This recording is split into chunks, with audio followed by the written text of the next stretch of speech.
Assalamualaikum warahmatullahi wabarakatuh. Hari ini bertepatan dengan 7 Syawal, hari pertama masuk kembali kantor setelah liburan Lebaran. Tadi kita melaksanakan apel beserta seluruh pegawai dan kemudian apel hari ini dilakukan pengecekan. Mudah-mudahan hasilnya nanti lebih banyak yang hadir.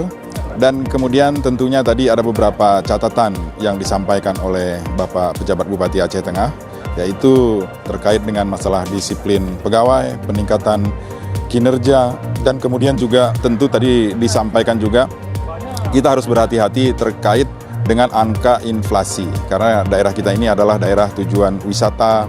Kemudian menjelang Lebaran tentu harga dari kebutuhan pokok melonjak kemarin.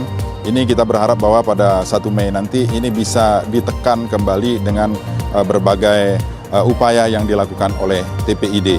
Ini saja yang dapat kami sampaikan. Kami juga beserta seluruh jajaran pemerintah Kabupaten Aceh Tengah mengucapkan minal aidin wal faizin, mohon maaf lahir dan batin. Wassalamualaikum warahmatullahi wabarakatuh.